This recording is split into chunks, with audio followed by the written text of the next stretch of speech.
اعوذ باللہ من الشیطان الرجیم بسم اللہ الرحمن الرحیم۔ ایک اہم نقطہ اور اہم مسئلہ جو آج کل بڑھتا جا رہا ہے، اس غلطی کی طرف عوام کا دھیان کرنا چاہتا ہوں تاکہ ہم سب اس غفلت سے نکل جائے اور اپنے اصل کی طرف آئیں۔ بڑے عید میں جب ہم سب حضرات قربانی کرتے ہیں تو یہ قربانی ہم سارے کے سارے فریج میں اور ڈی فریزر وغیرہ میں رکھتے ہیں اور پھر سال و سال کھاتے ہیں۔ جو اس میں غریب کے حقوق ہیں ان کو اس کا حق نہیں دیتے۔ علماء نے اس پر بھی جائز کا فتویٰ دیا ہوا ہے کہ اگر کوئی پورا رکھنا چاہے تو رکھ سکتے ہیں، لیکن یہ اولا نہیں ہے، بہتر طریقہ نہیں ہے۔ جو غریب لوگ ہے پورا سال وہ گوشت دیکھتا بھی نہیں ہے، اگر بڑے عید میں بھی وہ گوشت سے محروم رہ جائے تو کتنا بڑا افسوس کی بات ہوگا۔ تو لہٰذا ہم سب اس چیز کا بہت خیال کریں۔ دیکھو، رزق دینے والا اللہ ہے، اگر آپ اس کو اپنی طرف سے کھلائے گوشت اور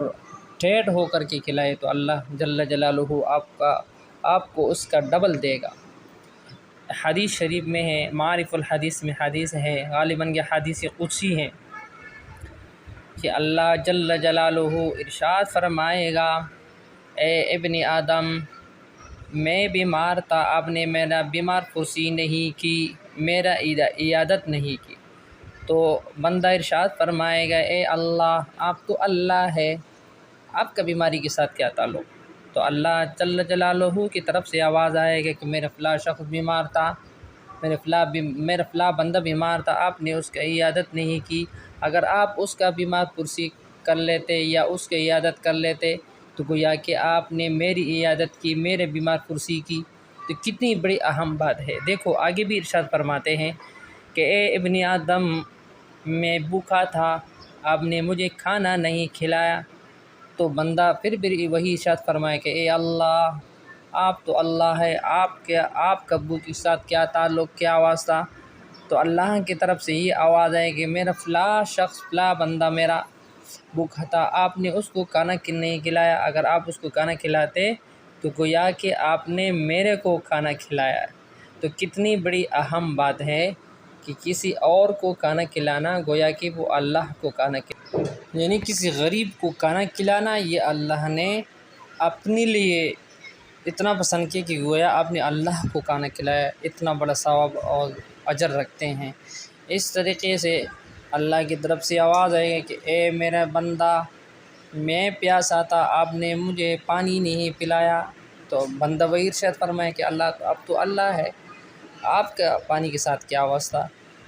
تو اللہ کی طرف سے وہی آواز ہے کہ اے میرا بندہ، میرے فلاں بندہ پیاسا تھا، آپ نے اس کو پانی نہیں پلایا، گویا کہ آپ اس کو پانی پلاتے تو گویا کہ آپ نے مجھے پانی پلایا، تو اتنا بڑا ثواب اور اجر رکھتے ہیں۔ آج ہم اپنے پیٹ کی محبت میں، اپنے پیٹ کی چکر میں ان سب چیزوں کو ہم نے بلا دیا، اور ہم اپنے پیٹ کی خاطر اتنے آگے نکل گئے ہیں کہ ہم سب غریبوں کو ہم نے بلا دیا۔ ایک شخص مجھے کل ملا، وہ بنارس پٹھان کالونی کی طرف سے تھا، کراچی، تو میں نے اس کو کہا کہ گوشت آپ نے کھایا ہوگا؟ واللہ کہ اس نے مجھے یہی بتایا کہ میں نے ایک گوشت ہم نے دیکھا بھی نہیں۔ میں نے کہا کیوں؟ بولے کہ کسی نے دیے ہی نہیں، سارے کے سارے گوشت اپنی فریزوں میں، ان چیزوں میں رکھتے ہیں، ہمیں دیتے بھی نہیں۔ تو مجھے گلا شکوہ ان تنظیموں سے بھی ہوا جو گوشت کو تقسیم کرتے ہیں ان دنوں میں، جو بڑے بڑے تنظیمیں ہیں، عالمگیر، بیت السلام والا، اس طرح کے نا سیلانی ٹرسٹ والا، اور بہت سارے تنظیمیں ہیں، تقسیم کرتے ہیں، لیکن اس کے اندر وہ شخصیات ہے کہ وہ جان پہچان کی بنیاد پر جاتے ہیں، تعلقات کی بنیاد پر جاتے ہیں اور گوشت کو تقسیم کرتے ہیں۔ یہ مستحق کو دینا چاہیے، جو مستحق ہے ان کو دینا چاہیے، اور اس کو یعنی ہر علاقے پہ چکر لگانا چاہیے کہ کون مستحق ہے اور کون نہیں ہے۔ یعنی صحیح معنوں میں تقسیم کرنا چاہیے تاکہ حق حقدار کو پہنچ جائے اور وہ اس عید میں اس چیز سے محروم نہ رہ جائے۔ تو ان جو تنظیمات ہے ان سے اس لیے دل میں تھوڑا شکوہ پیدا ہو گیا میرا کہ اللہ کے بندو ٹھیک ہے خدمت کرتے ہیں، یہ بڑے بڑے خدمات کرتے ہیں یہ سارے تنظیمیں جتنے میں نے نام لیے، اس سے بڑھ کر اور بھی ہے، لیکن یہاں ان سے تھوڑا غلطی ہو جاتا ہے کہ ان کو پہلا سروے کرنا چاہیے تاکہ جو غریب مستحق حضرات ہیں وہ ان کو معلوم ہو جائے اور یہ ان تک گوشت سہولت کے ساتھ پہنچائے، اور یہ جو بڑے مالدار حضرات ہیں ان کو بھی چاہیے کہ وہ خود اپنے گوشت جو ہے نا اپنی فریزوں میں اپنی چیزوں میں رکھنے کے بجائے ان لوگوں تک پہنچائے جو پورے کے پورا سال گوشت کو دیکھتا بھی نہیں ہے، صرف وہ ان دنوں کا انتظار کرتے ہیں اور ان دنوں میں وہ حضرات بھی محروم رہ جائے تو اور روز قیامت ہم اللہ کو کیا جواب دیں گے۔ تو میں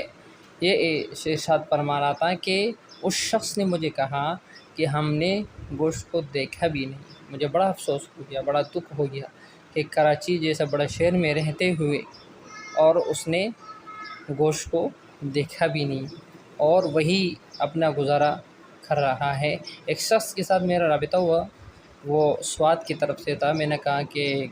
گوشت تو کھایا ہوگا بہت عید کے دنوں میں، بول رہے یہاں کوئی بھی گوشت نہیں دے رہا ہے، ہم کو پتہ بھی نہیں ہے کہ گوشت کہاں ہے گوشت نہیں ہے۔ میں نے ان حضرات سے رابطہ کیا جو مجھے میرے نظر میں وہ غریب تھے اور واقعی کہ وہ غریب ہیں،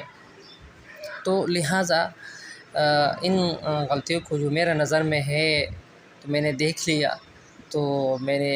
اس بارے میں یہ سمجھا کہ چلو میں اپنے دل کے بعد عوام کے سامنے رکھوں گا کہ یہ غلطی مت کرے، سارے کے سارے گوشت اپنے فریزروں میں مت ڈالے۔ دیکھو قرآن مجید میں جو آیت ہے وَيُطْعِمُونَ الطَّعَامَ عَلَى حُبِّهِ مِسْكِينًا وَيَتِيمًا وَأَسِيرًا، یہ علماء نے لکھا ہے کہ یہ ایسا واقع ہوا کہ حضرت علی رضی اللہ تعالیٰ عنہ نے کئی دنوں اس کے گھر میں فاقہ چل رہا تھا، انہوں نے کسی باغ میں کام شام کیا اور کچھ پیسہ جمع کیا، وہاں سے ادھر آیا آٹا لیا، پھر اس آٹے کو گونا اور یعنی بنایا، آٹا بنایا، تو اس میں جو انہوں نے ایک ٹائم کے لیے کھانا پکایا۔ جیسے کھانا پکایا تو ایک قیدی آیا اور اس نے کہا کہ میں قید سے آزاد ہو گیا ہوں،